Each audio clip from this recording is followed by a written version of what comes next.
Hi, this is Steve Barrett with PR Week. I'm here at the Haymarket Cabana at Cannes with the Reverend Jesse Jackson, an absolute legend of the civil rights movement and an icon. A great honor to meet you, Reverend, and thank you for spending some time with us. To you, sir.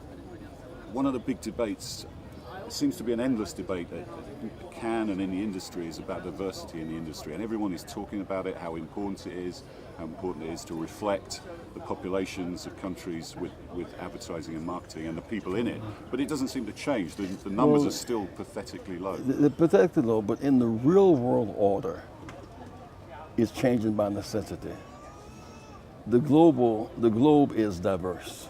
And so as we go forward, you cannot have a handful of Westerners, basically whites, speaking for the real world. And so to be a global company, one must incorporate the globe of people. And one will find in that globe market, money, talent, location, and growth. And they will also find that that inclusion is not a zero-sum game.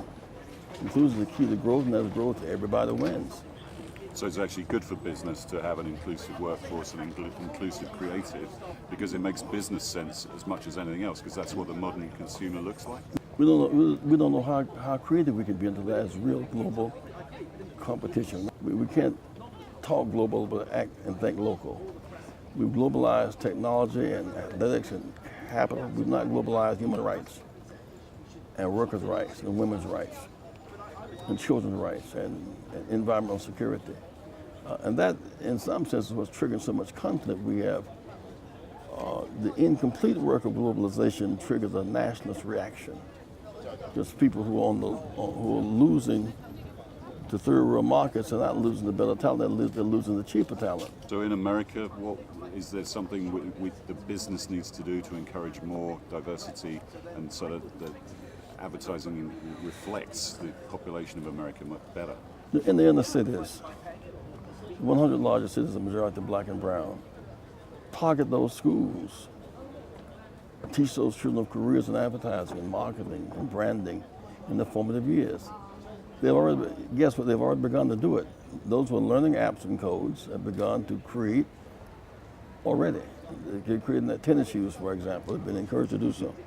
Rainbow Push, we're trying to get 1,000 churches to take some empty Sunday school space, put in about 20 or 30 laptops, and teach our children apps and codes, stock market game, financial literacy, and begin to get them in their formative years to begin to think technology. The job of the future, not in the coal mines.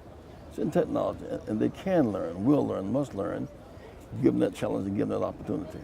So if target schools get more people in at the bottom end of the funnel, what about when they're in there and they don't see any role models to aspire to or mentors in the industry? How can we fix that part of it so that people don't just leave because they get frustrated? For those who have the power have the responsibility to create a new model.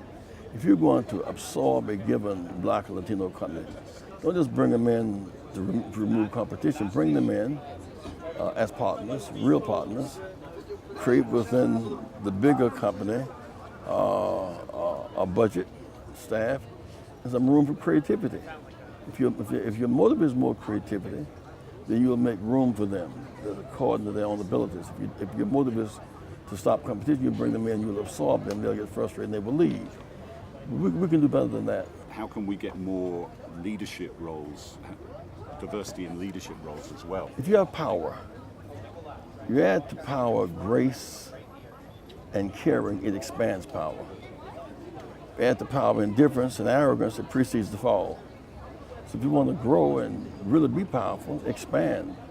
I mean, we're all better because of the athletic global Olympics.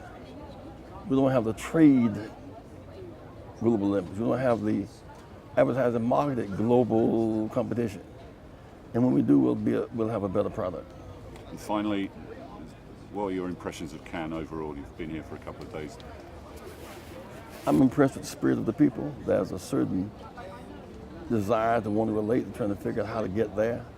And I think by inviting people like Halle Berry in and others of us who bring a different body of experiences, that's a good thing. Beyond that experience, however, it must be bringing in welcoming I met yesterday with some black entrepreneurs who are in tech, they're in marketing, they're in the PR. And today I'm going to meet with a group of them and Richard Edelman. He doesn't know that they are here. And they know of him, that they've never met with him. So by bringing these forces, we want to be bridges to end these cultural gaps. Because when I was in this struggle 50 years ago, the gaps were not as cultural. They were built on beliefs that blacks were inferior, Latinos were inferior, something called the civilized world. There's no such thing as the civilized world. The world is civilized, it's had different civilizations. But now to bring these forces together, to me, is the highest and best use of our time.